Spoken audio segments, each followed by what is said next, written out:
ಬಂಟ್ವಾಳ ಮಂಡಲದ ವತಿಯಿಂದ ಮಹಾತ್ಮ ಗಾಂಧಿ ನರೇಗಾ ಯೋಜನೆಯಲ್ಲಿನ ಭ್ರಷ್ಟಾಚಾರವನ್ನು ತೊಡೆದು ಹಾಕಲು ಹಾಗೂ ಕೇಂದ್ರ ಸರ್ಕಾರದ ಹೊಸ ಕಾಯ್ದೆಯ ಬಗ್ಗೆ ಜನಜಾಗೃತಿ ಮೂಡಿಸಲು ಹಾಗೂ ಭ್ರಷ್ಟಾಚಾರ ಮುಕ್ತ ಆಡಳಿತಕ್ಕಾಗಿ ಬೃಹತ್ ಪಾದಯಾತ್ರೆ ಹಮ್ಮಿಕೊಳ್ಳಲಾಗಿತ್ತು. ಕೈಕಂಬ ಪೊಳಲಿ ದ್ವಾರದಿಂದ ಬಿಸಿ ರೋಡಿನವರೆಗೆ ಬೃಹತ್ ಪಾದಯಾತ್ರೆ ನಡೆಯಿತು. ನಮಗೆ ಬಹಳಷ್ಟು ಗೊತ್ತಿರಬೇಕು, ಬಹಳಷ್ಟು ಜನರಿಗೆ ಗೊತ್ತಿರಬೇಕು. ನಮ್ಮಲ್ಲಿಯೂ ಸುಮಾರು 60,000 ಮಿಕ್ಕಿ ಕಾರ್ಡ್ಗಳಿದೆ. ಈ 60,000 ಜನರಿಗೆ ಹಿಂದೆ 100 ದಿನಗಳಷ್ಟು ಕೆಲಸ ಕೊಡ್ತಿದ್ರು ಮನೆಗಳಲ್ಲಿ.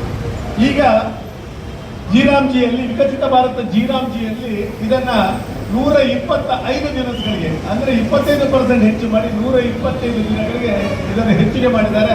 ಇದು ಗ್ರಾಮೀಣ ಜನರಿಗಾದ ಲಾಭವ ನಷ್ಟವ ಅಂತ ತಾವುಗಳು ತಿಳ್ಕೊಳ್ಬೇಕು ಮತ್ತು ಇದನ್ನು ಪ್ರತಿಯೊಂದು ಕಾರ್ಡ್ಗಳಿಗೆ ತಿಳ್ಕೊಂಡ ಕೆಲಸಗಳನ್ನ ಮಾಡಿ. 1983ರಲ್ಲಿ ಗ್ರಾಮೀಣ ಭೂರಹಿತ ಉದ್ಯೋಗ ಖಾತ್ರಿ ಯೋಜನೆ ಎಂಬ ಯೋಜನೆಯನ್ನು ತಂದಿದ್ದೀವಿ. ಅದರ ನಂತರ 1980ರಲ್ಲಿ ಜವಾಹರ್ಲಾಲ್ ರೋಜ್ಗಾರ್ ಯೋಜನೆ ಎಂಬ ಹೆಸರನ್ನು ಪರಿವರ್ತನೆ ಆಯಿತು.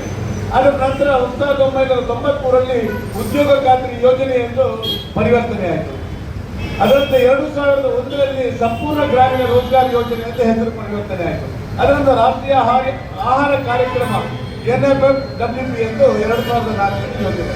ಅದೇ ತರ ಕಳೆದ ವರ್ಷ ಅಂದರೆ ಇದೇ ವರ್ಷ 25ರಲ್ಲಿ ಕೇಂದ್ರ ಸರ್ಕಾರ ಇದರಲ್ಲಿರುವ ಕುಂದುಕೊರತೆ, ಮನ್ರೇಗಾದಲ್ಲಿರುವ ಕುಂದುಕೊರತೆಗಳನ್ನು ಕಂಡಿದ್ದು 2013ನೇ ಇಸವಿಯಲ್ಲಿ ನಮ್ಮ ಆಡಿಟ್ ರಿಪೋರ್ಟ್ ನಲ್ಲಿ ಬಂದಂತ ಒಂದು ದೊಡ್ಡ, ಯಾಕಂದ್ರೆ ಸುಮಾರು 45 ಲಕ್ಷಕ್ಕೂ ಮಿಕ್ಕಿದ ಕಾರ್ಡ್ಗಳು ಬೋಗಸ್ ಕಾರ್ಡ್ಗಳಿವೆ.